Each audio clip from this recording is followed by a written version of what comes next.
Jaquay Hubbard. Questions for Jaquay, Greg? So, Jaquay, start with just the basics. How are you different this spring than even last fall and in previous years? Yeah, so this year really focused on my body, once again, what's new. But I really tried to focus on, lateral movement, mobility, things that I saw in my game that I weren't happy with in 2023, just trying to perfect ahead of the season. Come a long way from single wing, huh? Man, long way. Long way, for sure.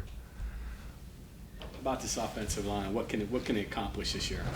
Man, I say we can, be even better than last year. Obviously, you can't replace, a Zach Frazier, a Doug Nestor. I'm sure many people have sat up here and told you that.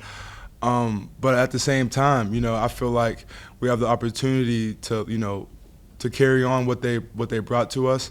Yates at center now. He's the captain of the O-line, and he's not Frazier, but he's still a great player, very twitchy, very smart. So expectations don't lower. We're expecting that we're going to lead this team, and that's the expectations for the coaches and ourselves. You're going into year 2 of blocking for Garrett Greene. Mm-hmm. What's it like blocking for him? And do you have to does it kind of keep you on your toes a little bit? Yeah, blocking for Garrett's fun, man. He's really good with communicating with us back there, and Lord forbid we mess up. He's one of the fastest on the team. He'll get up out of there. So when you got someone who can run 21 miles per hour, obviously you can't lack your performance, but it definitely lets you a little bit for sure. How is it different for you mentality-wise without Zach and Doug around? You're kind of cast into more of a leadership role than you would have had to be with them here. Yeah, for sure. I even tried to be a leader last year with Zach there. I would say it's different. I try to really know what the center is going to say, know his identifications, the mic check. And, last year, I got Zach Frazier, telling me, hey, be this guy, or, we're going backside this way. But I really try to take it upon myself to know the calls before Yates even tells me, because we're a senior loaded offensive line. So if I could be one step ahead for what Yates is going to tell me, it's all about anticipation. It's hard to, sort of adjust with Nick beside you, and how important is it that you guys get that chemistry? Yeah, Nick, as you guys well documented, me and Nick, we played several games together last year. So I wouldn't say it's, too much of a difference. Now, there are some things, maybe that him and Doug would do differently that we're communicating about, but that's what practice for. We just had practice 12 today. I feel like we're in a really good spot. And as Coach Moore said, this is not a rebuild. We're just reloading, and come August 31st, we'll show you guys what's up. A lot of guys have talked about 10 wins or more. What's it going to take, in your opinion, to get from 9 to 10 or even more in this program? Yeah, great question. Practice, and that may sound be a weak answer, but Coach Brown has a saying all around the building, better your best. Whatever you did last year, everyone's got to take it up a notch, whether that's your preparation before practice, what you're doing on the weekends, your film study, what you're looking at. We just need everyone to elevate their game, from the backup kicker to, the strength staff, no leaf unturned. We just want everyone in the program to elevate, and that's what we're doing right now. We're working hard. We're getting coached the hardest we ever have, because the expectations, like you said, Big 12 champs. We talk about trying to go to Dallas every day. That's really the mindset right now. You're an older guy. How do you take ownership of that? I take ownership by leading by example. Showing up at 5:45 in the morning with some of the other guys. Me, Wyatt, Landon, Brandon Yates. Just showing. I can't just talk about it. I got to be about it too. If I make a mistake in practice, I can't repeat that mistake. That's something that maybe a freshman or a sophomore would do. I'm way too old for that. So really just putting a lot of pressure on myself. Like the scrimmage we just had, I was treating it like it was a game. I'm not really laughing on the sidelines or nothing like that. I'm just trying to take every rep game-like so that when August 31st does come, it'll be easy. Do you see that amongst your other guys? The Yeah. approach you're taking? Kind of a business-like approach, I guess? Yeah, yes, sir, absolutely, because we demand it. As you mentioned, we're older, so the young guys, if they see us doing it, they don't have a choice. And Coach Moore and Coach Brown has done a really great job allowing us to be player-led. So if the players leading or holding that standard, you have, either adapt or get out. Quite. How is it different? Last year, you guys went into the season trying to prove you weren't the 14th team in the conference. Now, this year, you're going in trying to prove you're the best. How is that different as far as motivation and your own minds? Yeah, great question. Honestly, I think it's still the same approach, at least for me. I haven't seen many predictions of people picking us first, I say even if they pick us third, that's still a snub in my opinion. Tom Brady and Michael Jordan, they always mention, find something to motivate you. Always find something to give you that extra edge. And, last year it wasn't, we had a better season, but the goal was the Big 12 championship, and we didn't do it.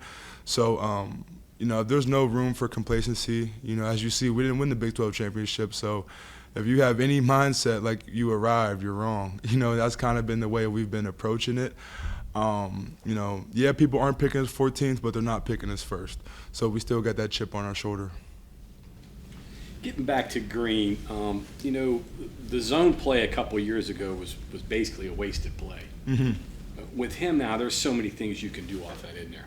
Oh, man, yeah, absolutely. Because, we weren't really fooling many defenses, a few years ago with the zone read, as you mentioned. But now with Garrett, you have to respect it, because he'll take off and he'll turn that read into a 60-yard run. And that helps us, as offensive linemen, because we could do that, take some pressure off of us. We got some new things working right now where we'll take advantage of that this fall. So having Garrett, someone who can sling it and take off, it's the new face of college football, and thank goodness we got our guy. Kind of keeps those defensive ends a little honest, doesn't it? Mm-hmm. Yeah, they can't just scream upfield all the time. They gotta, read their keys. And then, the good thing with us is, as you guys will document it, we were a running team last year for the most part. But you try to play everyone in a box, we'll hit you over the top quick. So like you mentioned, it keeps the defense really honest, and I feel like that's how we're going to approach this season as well. And it suits Nico too.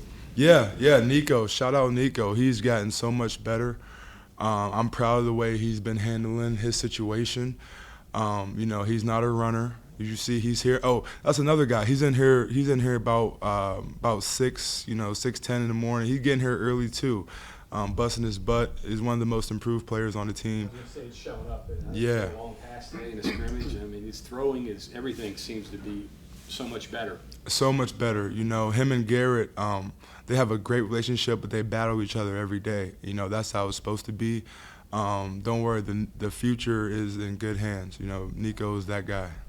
Now, to the end of your running team, people talk about being a running team, but obviously there's more to it. You can't throw the ball as well.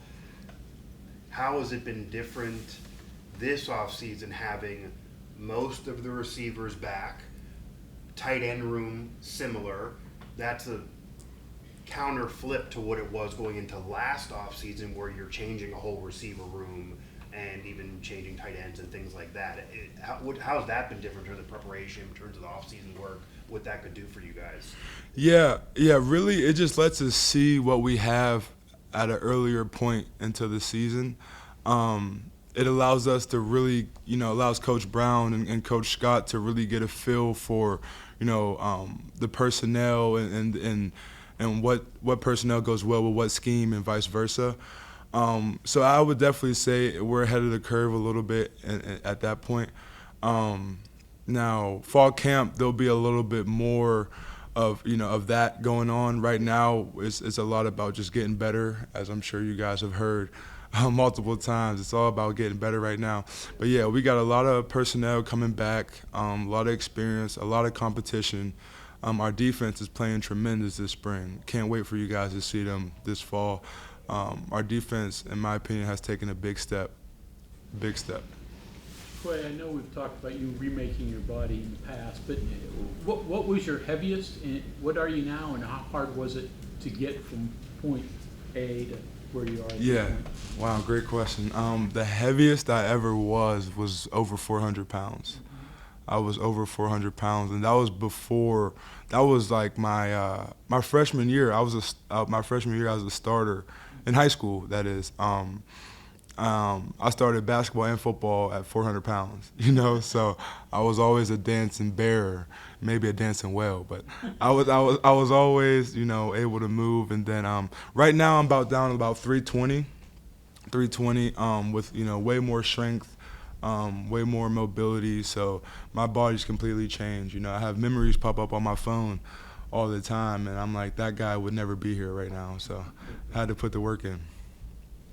I've heard Brandon Yates, we had him in here, he mentioned a little bit about 300 level stuff that you guys are doing, you know, because you've got an older team. What does that entail? What more things are you doing now that maybe you weren't doing last year because you were younger and had more guys that you had to kind of figure out what was going on? Yeah, great question.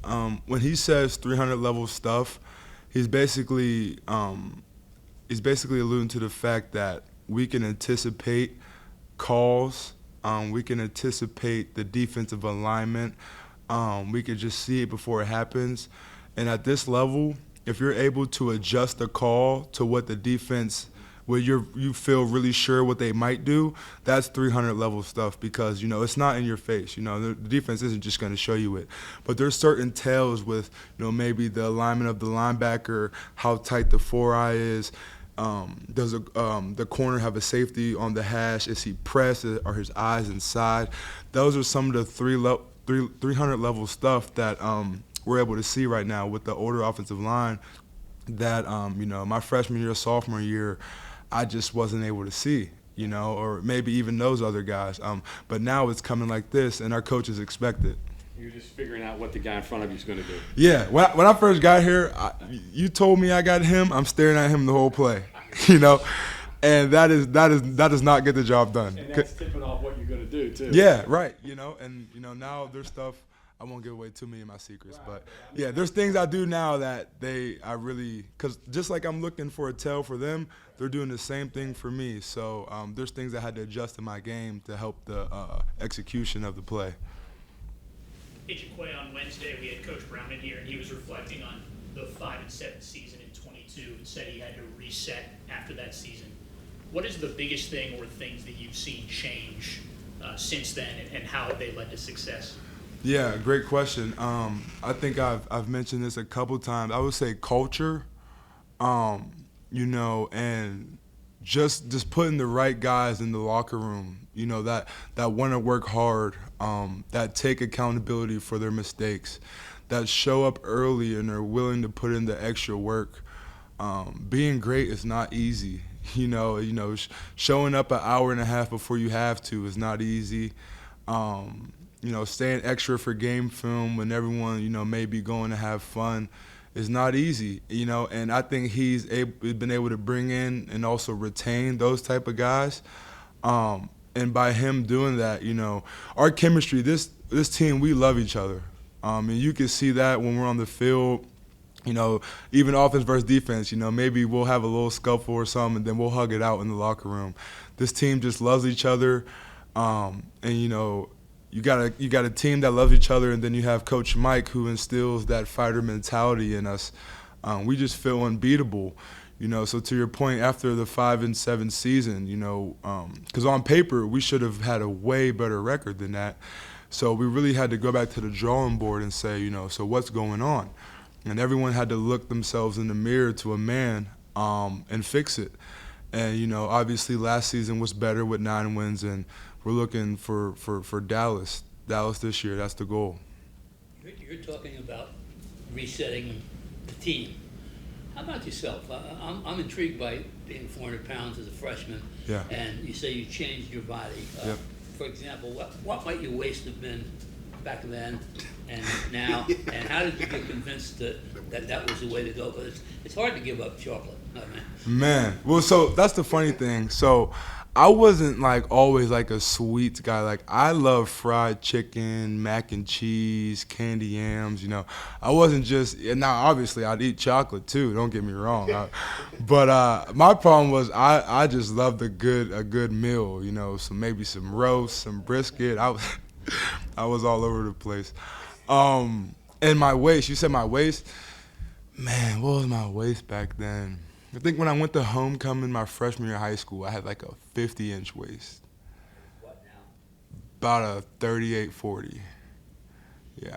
So that's a big difference. Big jump. What convinced you that you needed to do it? I mean, Yeah, I tell people all the time, football saved my life, man, because, you know, you would think I'd be thinking of the health factor when I went to try to lose the weight, but I swear I didn't. You know, I just knew that I wanted to get recruited.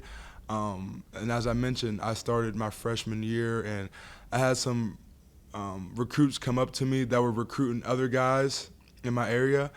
And, you know, one coach just mentioned, you know, hey, if you lose that weight, you know, we would love you. And a guy who has been chasing that dream his whole life, I heard that. And I'm like, I won't let no fried chicken get away of my scholarship. So let me buckle down and go grab some cantaloupe or something. Yeah. Getting back to the team chemistry thing, you know, the joke about how many people it takes to screw in a leg. Well, how many guys does it take to screw up a locker room? Man, that's a good question. Yeah, not many, especially depending on their position. You know, I think our problem that we had in the past is we had really talented guys who could be energy vampires. You know, they were productive, but you know, they would complain, they would point fingers, and you know that's just really unfortunate because they're your best players or some of your best players on the team, but at the same time, you know, they're not helping that light bulb, you know. So I think just finding the guys that can produce, mixed with that good character and integrity, it goes a long way. You know, and that's what we have now. And now, you know, say we get a new guy. Well, Coach Brown has done a great job with bringing in guys that match the culture. I've seen he's mentioned that in his interviews. So now if you try to come in with that type of mindset, you would just feel out of place because no one's putting up with that, you know? So I think we've made an environment to where it's like, okay, let me be accountable. Everyone else is doing it. I would stand out way too much in a negative way. So high tide rises all boats. All boats, you know, and it has everyone just being on the same page, and they don't want to feel left out. You know, we're on a mission this year. This is my last year, along with a lot of other guys, and it's championship or nothing is the mentality. Would you say that there's almost more of a trust of the coaching staff a little bit when they go into the portal, especially because Coach Brown did talk about, and other assistants have talked, his assistants have talked about how they've gone to Neil and said, hey, this guy's really talented, you should bring him in, and then Neil, he's not a right cultural fit. Mm-hmm. So it's not just about talent as maybe you're kind of saying it might have been before. It's more of a fit now. Does that create more of a trust in the coaching staff? Absolutely, because, you know, they're realizing, because we're in the locker room more than them. You know, when someone's having a bad day, we'll see it before them. You know, if someone's you know, complaining or bringing everyone down, we'll see it before them. So, you know, we have like captain meetings or whatnot where we're able to talk to Coach Brown and just to get him on the same page on what's going on in the locker room. And yeah, that trust level is there. You know, even when we have recruits, we'll visit with some guys and we'll hang out with them. And, you know, Coach will just say, you know, hey, is this guy a fit? You know, like, will he mesh well with the room? And that doesn't necessarily mean that they'll just put a big X on him, but they might keep a little more of an eye on him, you know, maybe seek some other options. But, yeah, Coach Brown has done a great job with really becoming a player-led team. But that also, I got to give credit to the guys in the locker room for taking that task on full head.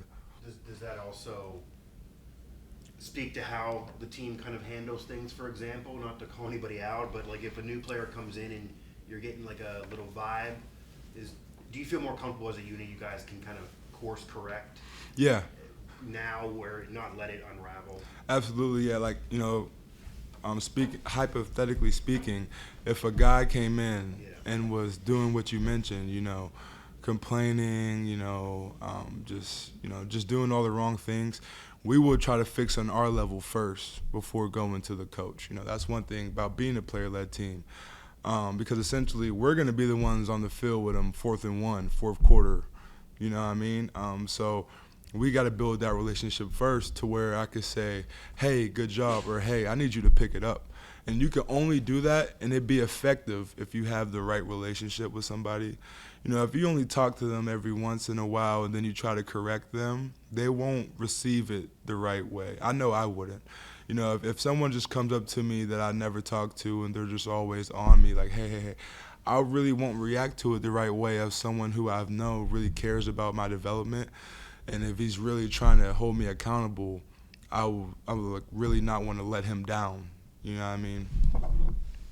You played some of the stuff you're saying about football changed your life, and you weren't going to let fried chicken. Sorry, but you had the scholarship. Great school at UVA. You're playing as starting as a true freshman, and then you kind of, I don't want to say gamble, but like you definitely take a leap. Yep. What, as much as you're comfortable to say, what happened at UVA, and then when you're in that portal and like you said, you're kind of a guy that people had passed on before. Was it nervy at all trying to figure out, all right, what's next? Is there next? Yeah, no, so I didn't start. I'm sorry if I said that. I started as a freshman in high school.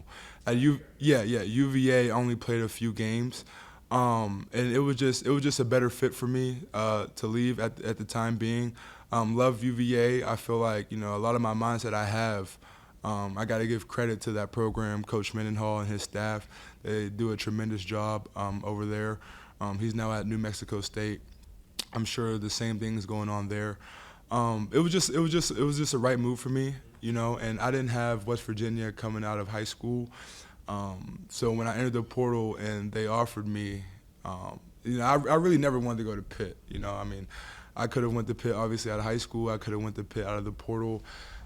Just the process wasn't as I saw it. So I ended up choosing West Virginia, and it was the best decision I ever made in my life. The body reformation, kind of keeping your career on track to lose that weight, to get yourself right and put yourself in this position. How much easier does that make football? It's everything. It's like a Penn State defensive lineman, that's kind of easy by comparison. For sure, because like as an offensive lineman, body position, not leaning in your set in the run game, bringing your feet and hips with you, that all has to do with like body composition. And lower body strength, and that is what I lacked, especially like when I first got here. So yeah, I was never losing weight and all that to become a supermodel. I just wanted to be a great offensive lineman. Okay, thank you. Absolutely, thank you guys. Yep.